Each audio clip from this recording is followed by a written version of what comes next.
Ladies and gentlemen, the story you are about to hear is true. Only the names have been changed to protect the innocent. NBC brings you Dragnet.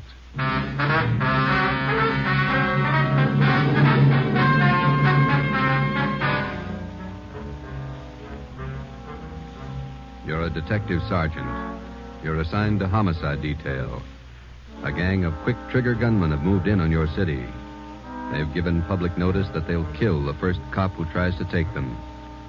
You know the risks. Your job, apprehend the suspects.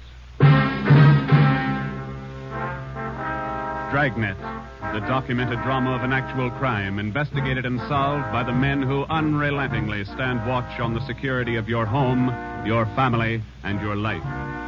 For the next 30 minutes, in cooperation with the Los Angeles Police Department, you will travel step by step on the side of the law through an actual case, from beginning to end, from crime to punishment. Dragnet is the story of your police force in action.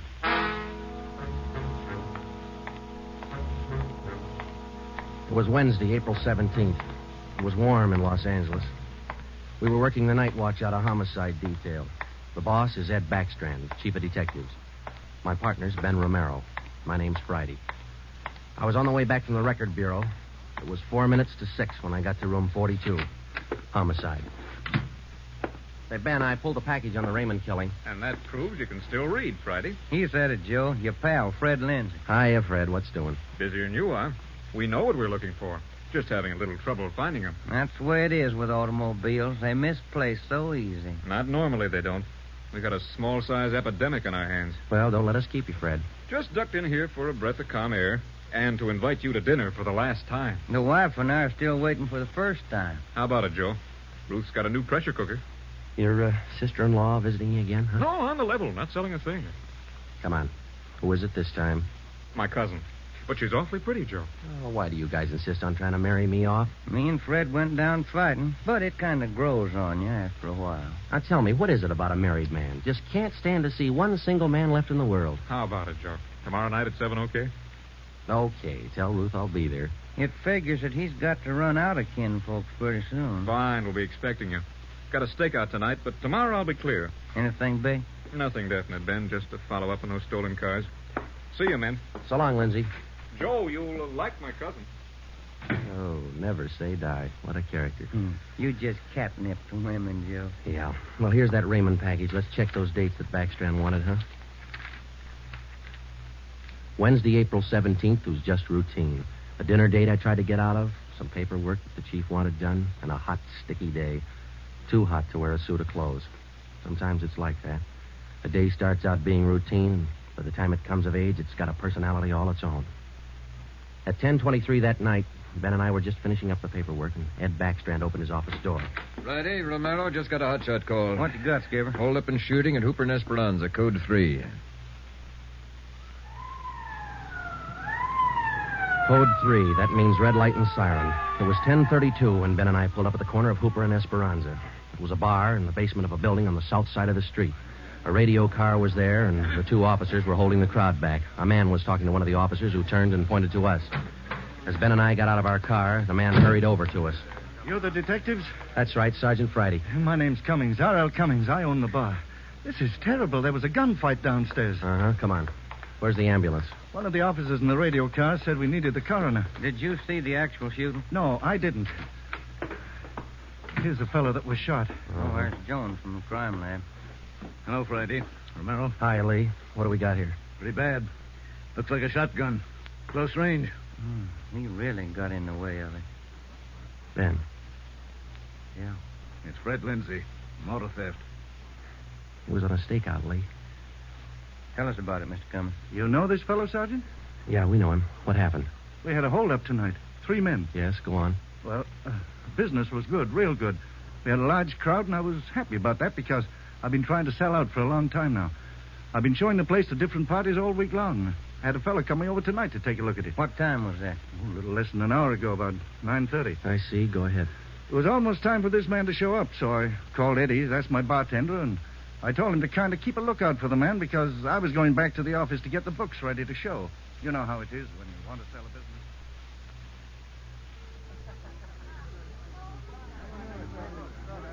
You'll watch for him, Eddie? You bet I will. If you want me, I'll be back in the office. Keep your mouth shut and stand still. Huh? You own this bar, don't you? Well, yes. What is this? You're the boy we want to see. Which one of you? All three of us. What's going on? What's it look like, genius? Just a stick-up. I haven't any money. You go to the bank on Thursdays, don't you? Well, I made my deposit today instead. I've been watching you for a month now. Don't give us that. You go to the bank on Thursdays. Now, come on, hand it over. I'm telling you the truth. I usually go on Thursdays, but I went today instead. You're lying, Ace, and we ain't got much time. Look, you can have all the money I've got on me. I think it's about $200. But that's all I have. Here. Why you argue with him? Take what he's got and we'll shake the customers down. No, please don't do that. You got my money. Isn't that enough? No, it ain't. Come on, let's go out front. That's about all I remember, Sergeant. When I come around, I was lying on the floor of my office. You better have somebody take a look at that cut on your face. Yeah, I'm going to right away. There's my bartender. He saw the fight. What's his name, Eddie? Yeah. Eddie. Yes, sir? These men are detectives, Eddie. Will you tell them what you saw? Oh, it was pretty rough. And tell us what happened when they started to shoot. That fellow the coroner just took out of here sure was long on nerve. Took on all three of them single-handed. Uh-huh. Tell us what you saw. You ought to get that fellow's name. Sure had a lot of nerve. Took over just like he was a cop. He was a cop. Now, what did you see? I pegged him for a cop. Well, he was sitting up at the bar. Been nursing a bottle of beer for about an hour. I was keeping an eye on the front door, watching for this fellow the boss wanted to see. So I didn't see the three hold-up men come through from the back. But I heard them. All right, let's knock it off. You can all see this shotgun. Anybody make a move and I'll blow your head off. Demas, cover the front door. Got it. Sickle, shake him down. Okay, gents. You guys in the band, keep that music going. The rest of you people turn around and face the bar. Put your hands on top of the bar and leave them there till we tell you to move. Come on, hurry up. Knock it off. Okay, Sickle. We'll take your money, your watches, anything else you got. Now, don't try to be cute and hold out. All right, you, take off the watch. I'll get your bill for it. You, lady, let's have the ring. This Come man on, they take called the Sickle went right down the line. Took everything he could lay his hands on. This cop, your friend, was facing me at the far end of the bar. He was standing there just like the others. He kind of leaned toward me a little. Can you see the guy with the shotgun? Yeah, Where is he? center of the room. The other guy still at the door? Yeah, Got his gun out? holding it in his right hand. How far down the line is the other guy? About 10 people away. Hey, you two down at the end there. Knock it off. Hurry up, Sickle. Doing the best I can. Come on, let's have the purse, lady. You, next to the lady here, get the watch off. I'll take this one over. How far away now? Getting closer. But we better shut up like he says. I'm going to take the one with the shotgun first. He'll blow you to pieces. I got a gun. How far away is that guy now? I thought Jans told you two to shut up. All right, Sickle, try to move and I'll break your back. Let me go. Go ahead and shoot, Jans. Take away from him, Sickle. All you people at the bar, down on the floor. Okay, you with that shotgun. Drop it. Demas, can you get a shot at him? Not without hitting Sickle. Come on, you. I'm waiting. You got us all wrong, boy. We like Sickle, but not that much. The cop was holding Sickle as a shield. When the big guy let go of the shotgun, both the cop and Sickle ducked. The cop didn't get hit. This man Sickle fell over on his face, grabbed at his arm. The man with the shotgun went down on one knee, holding his stomach. The man at the door took a shot at the cop, but he missed. Then the cop fired 3 shots at the man by the door. Looked like the first 2 missed, but the last one caught the man in the leg and he went down. Well, by this time, the big guy with the shotgun had recovered enough to hold his weapon again. I tried to warn the cop. Look out, the guy with the shotgun! I see him. The cop pointed his gun and pulled the trigger, but he was out of shells. Boy, Sergeant, my stomach knotted up when I heard that hammer fall against those empty chambers. The cop threw his gun at the guy with the shotgun and then ran right at him. You know, it was just as if that cop was trying to run right down the barrel of that shotgun. I glanced at the cop on the floor, then I tried to follow the 3 of them as they made their way out of the bar. They jumped into a car out front and drove off. As a kid, I used to watch Bill Hart take on a whole gang in the movies, but this way, right in front of my eyes, Sergeant, he was an awful brave guy. Did you get the license number of their car? No, I didn't. I couldn't see very well. You got a pretty good look at all 3 of the men, though, didn't you? I believe I'd recognize any of them. Thanks, Eddie. What's your last name? Bowers. Eddie Bowers. Got that, Ben? Yeah. You'll be hearing from us, Eddie. We may want you to look at some pictures for us. Glad to help any way I can, Sergeant. I hope you get the men that shot this cop. You're sure going to try, aren't you? Yeah, Eddie. We're sure going to try. The next step was for Ben and I to make a complete report to Chief Ed Backstrand. They got Lindsay, huh? That Fred Lindsay an auto theft? Yeah, that's right. Good cut. You say he wounded 2 out of the 3 in that holdup. Yeah. That means they'll have to have medical attention in a hurry. We'll check all the small hospitals, cover all the drugstores to get a line on anyone who's bought medical supplies in the last hour. Uh-huh. As soon as medical detail notifies Miss Lindsay, I'd like to go over and see her. Smith from the medical detail's out there now. By the time you get back, we may have a flash in the drugstores or hospitals. We'll be back in 30 minutes. Call in when you get out there. Right, Ed. You might carry this with you. Yeah? I'm sick. I'm sick to my stomach about this thing. I want you to get those 2-bit punks. I don't want them to see another sunrise. Got that, haven't you? Yeah, Ed. Let's go, Ben. Chandler? Yes, sir. Put out an APB. Have communications broadcast the descriptions of these suspects every 30 minutes until further notice. Get that to communications right away.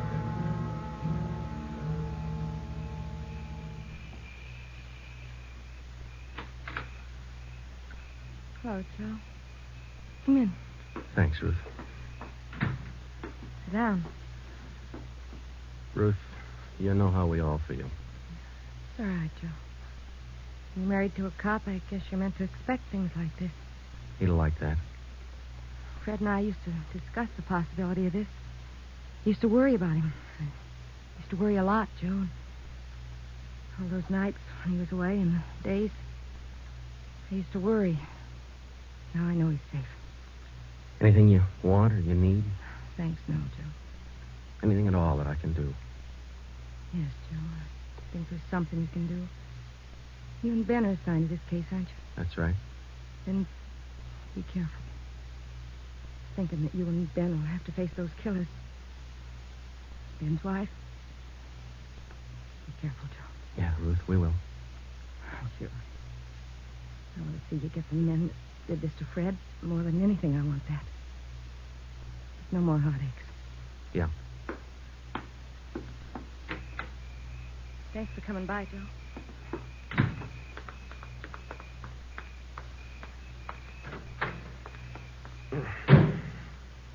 How'd you take it, Joe? Let's go. Joe, how'd she take it? You're married, Ben. You figure it. It was 11:30 when we got back to Central Division. As we walked into the squad room, Backstrand was waiting for us. Righty, we just got our first lead. We've located a druggist who said he sold some medical supplies to a man about 45 minutes ago. There's the address. Pretty close to the scene of the shooting. Hop out and see him right away. The Rex Pharmacy was exactly 14 blocks from the Red Feather Bar where the shooting took place. Rex Pharmacy was like your corner drugstore, complete with apothecary jars and shower curtains. The druggist was the same little man who's been prescribing sulfur and molasses since you were a kid in school. Just about ready to close. What can I do for you, gentlemen? We're from the police department. I've been halfway expecting you fellows. We got a report that you sold some medical supplies to a man about an hour ago. Yes, sir, that's right. It's like I was telling those other officers that were here a while ago. There was something funny about that little fellow. How you mean? Well, for one thing, he came in here sweating quite a bit. Of course, it's a warm night, but he seemed terribly nervous. Anybody with him? No, he was all by himself. What did he buy? Well, it wasn't so much what he bought, but how much. What do you mean? You know how most people buy iodine, a little 10-cent bottle. He bought a couple of pints. Then there was all that gauze and adhesive tape. Bought enough to repair a small army. Cotton, box of swabs. Then he asked me something that made me wonder. What was that? Asked me if I had something to probe with. That's just the way he said it. Something to probe with. I asked him, what do you want to probe for? What'd he say? Said a splinter. I told him a sewing needle would do the trick. He said forget it, and then he paid me and walked out. Uh-huh. Could you describe the man? He's a small man, dark. Like I said, awful nervous. You think you could identify him? Oh, sure I could, if I ever saw him again. Well, did he leave on foot, or was there a car outside? Left in a cab, parked right out in front. Couldn't miss it. Did you happen to take down the license number? Well, no, I didn't. But I did jot down the taxicab number. Would that help? Taking down cab numbers isn't exactly in a druggist's line, but because he had the presence of mind to do that one small thing, we accomplished in 10 minutes what could have well taken as many weeks. Maybe with this small wedge, we could do what Backstrand wanted us to do, get the killers before another sunrise. Well, it was close to midnight when we stepped into the drugstore phone booth. I called the cab company, got the night supervisor. I gave him the number of the cab, and he checked his location chart. Cab 375 was operating out of a stand at Wilshire and Greenhaven. He was the right driver, and he remembered the fare. Sure, I know who you mean. A little guy seemed in a big hurry. It was a long fare, though. I took him out to Inglewood. Wait till I check my log sheet. I'll give you the exact address.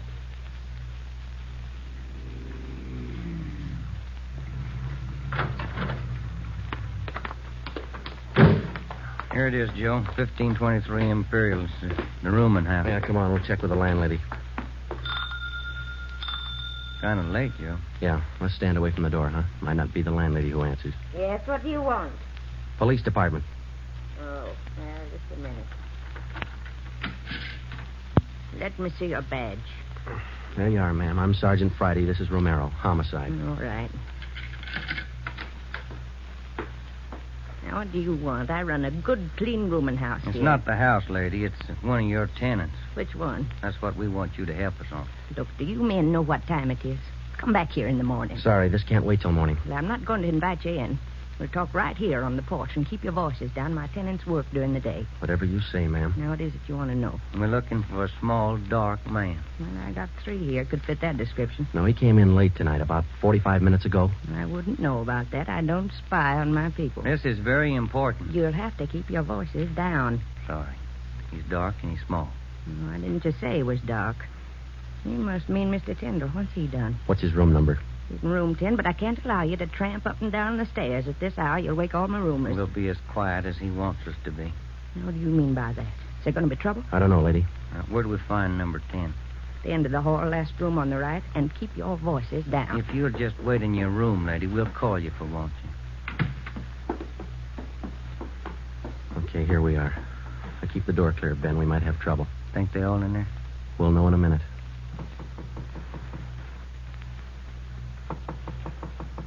Who is it?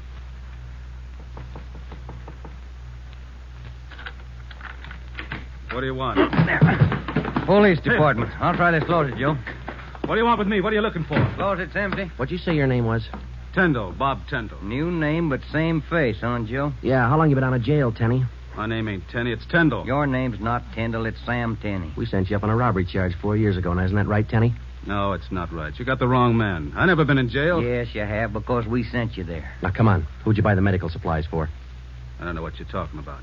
Look, Tenny, it's a hot night and it's late, so let's cut out the smart talk, huh? Who'd you buy those medical supplies for? Tenny, look, you're a 2-time loser right now.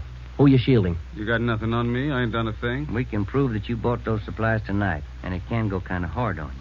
So let's open up. I haven't been out of this room all night long. We got a druggist and a cab driver who will make a liar out of you. I still don't know a thing. That cab driver hauled you home here 45 minutes ago. Where were you? I was out on a date. Is that who you bought the medicine for? Ben, call the druggist and get that cab driver. We'll take Tenny downtown. All right. All I did was buy the bandages and stuff.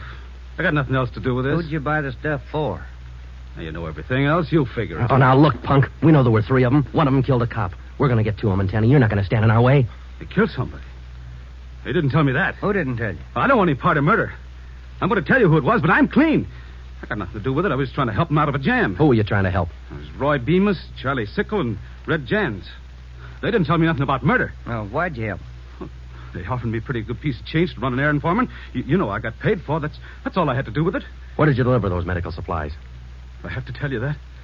I'm afraid of Jans. He's awful free with that shotgun. We'll give you protection. Now, where are they? Can I go to jail till you get them? You'll get protection. Give us the address. It's an apartment house. Just around the corner from here. The Blue Eagle. We took Sam Tenney down to Central Division with us. On the way downtown, he told us that Red Jance and the other 2 had their room at the Blue Eagle barricaded. Tenney said that they told him that they'd kill the first cop who tried to take them. Well, we knew they were wounded. He told us that Sickle had an arm wound, Bemis got it in the leg, and Jance had a slug in his side. We figured they'd be weak from the loss of blood, and we could take them easy. You'll never take those guys easy. Sure, they lost a little blood, but they had enough fight left to stack that room. And they got enough left to kill you if you try to take them. On the way to headquarters, we stopped at an all-night drive-in and called Ed Backstrand. We told him we had a radio car watching the Blue Eagle. We gave him the whole story and told him we were on our way in. By the time we checked into Homicide, Ed had the plan all mapped out. It was 2:25 a.m. Here's the map from the city engineers. It's one city block bounded on the north by Hawthorne Street, on the south Lawndale Avenue, on the east 16th Street, and to the west 17th. The Blue Eagle apartment house is right here, on 16th and Hawthorne. West of the Blue Eagle is a private residence. South of the Blue Eagle on 16th is a vacant lot. There are 12 apartments in the building. The men we want are on the second floor, number 11. And that apartment faces east on 16th. How do you want to handle it, Ed? Now, Baker and Moorheim will evacuate the private residence. Friday, you and Romero clean out the apartment building. Right, Skipper. All traffic is being diverted. The entire block is completely isolated. We'll throw up a cordon. As soon as we clear the residence, nobody goes in, nobody goes out. Will you brief us again when we get there, Ed? I'll give you all the briefing you need right now. Get this. These guys have already killed a cop. I don't want to lose any more. You know they're heavily armed and they're desperate. Have the men draw shotguns, tear gas, and Tommy guns. I'll take care of that, Skipper. All right. Now, we're not going in after these punks like tin horn heroes. We're going after them, and we're coming out alive. All of us. What time is it, Friday?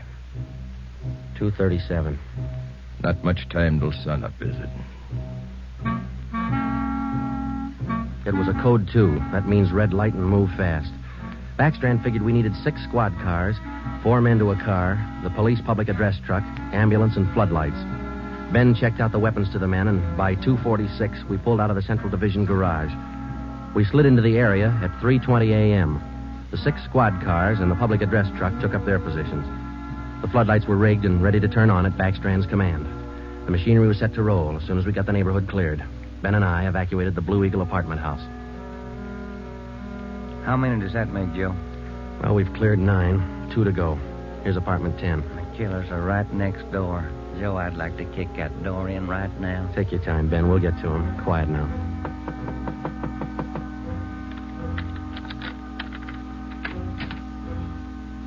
What is it? Police department. May we come in? Yeah, of course. What's the trouble? No trouble. We're evacuating the building. Now, we'll have to ask you to leave by the back door. We'll notify you when to return. Please leave quietly and lock your door. What's going on? No time to explain. Thank you very much for your cooperation. Okay, now, we'll skip 11 and go to 12. Yeah.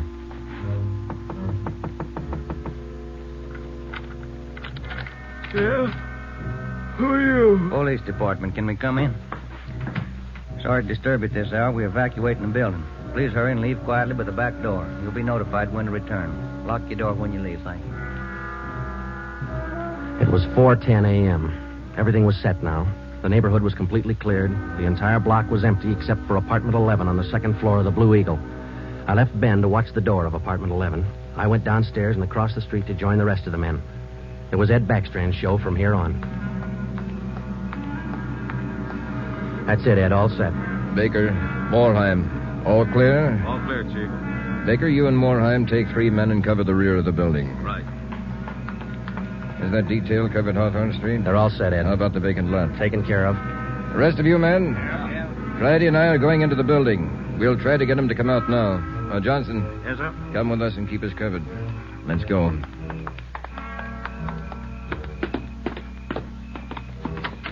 Apartment 11's up at the head of the stairs, Ed. Right.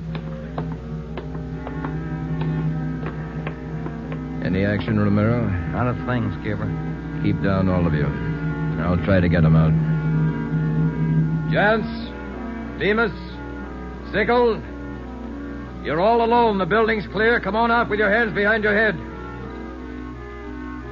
Come on out, gents, or we'll come in and get you. You hear me? I hear you, Ed. Come on, let's get out to the street. Johnson, cover that door and be careful. Keep down. Right, Chief. Friday, Romero, come with me. We left Sergeant Johnson to watch the door, and we ran out into 16th Street and ducked down behind the police sound truck. The floodlights hit the side of the building. Backstrand grabbed the microphone. Chance, Bemis, Sickle. You've got 30 seconds to come down out of that room. Walk out backwards with your hands behind your head. Stay together. Don't fan out. 30 seconds, Chance. They're making it tough, Ed. Romero, lob some tear gas through that window. Right, Skipper. Come on out, Bemis. We're giving you a chance. That's more than you gave that cop in the bar. Come on out.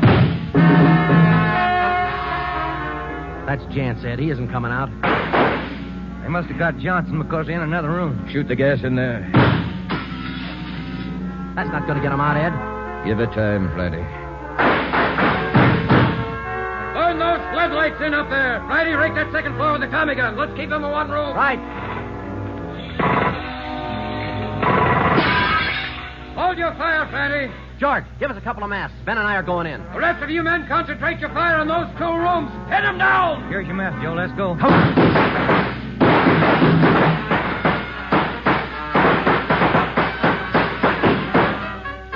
Put that mask on, Ben, and keep down. Yeah, wait a minute. Somebody coming down the inside stairs. Duck, Ben. He's got a gun. I got one, copper. Get out of my way. Stop it, you. You haven't got a chance. I'm coming through, copper. Think I stopped him, Joe. Can you see Johnson? No, it's too much gas in there. All right, you 2 up there. We got one of you. The other 2, come on out. Joe, think we got him? I don't know. Can you see Johnson? No, Joe. It's still too thick in there. I'm going in, Ben. Cover me. Come on. We know there are 2 of you up there. Just one, copper. Throw your gun down the stairs ahead of you. Hurry up. Shotgun, Joe. Jance. I see him. I'll take him at the foot of the stairs. All right, I got my hands up. I found Johnson, Ben. All right, Jance, outside. Come on. Move. Put the handcuffs on him, Ben. I'll cover you. How's Johnson? I don't know. Ed, get the ambulance crew over here. Jance, who's this other guy we got? Bemis. How about Sickle? I said just one, didn't I, copper? Never mind the smart talk, Jance. Now just answer the question, huh? Sickle wanted out of it a long time ago, so I let him out. He's upstairs. I let him out the back way. Mean you shot him? He wanted out, didn't he? All right. We'll take him in. Johnson's in the ambulance. I'll see you in the office. Yeah. Right, Skipper.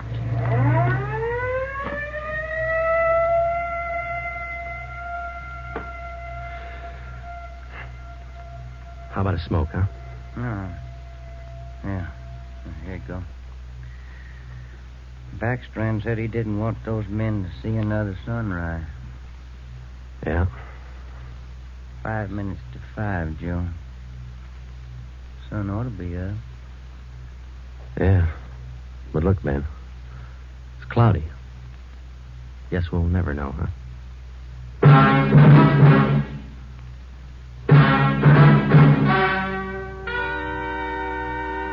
The story you have just heard was true. Only the names were changed to protect the innocent. Edgar Red Jans, the sole survivor, was tried and convicted and sentenced to be put to death in the state penitentiary in the manner prescribed by law.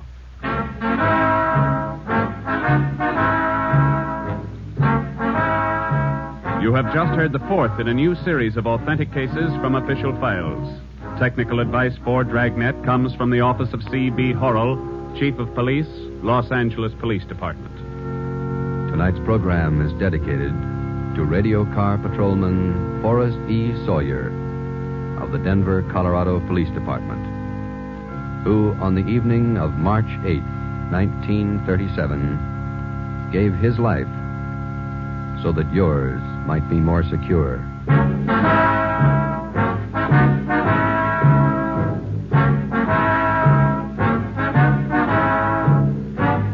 Dragnet came to you from Los Angeles.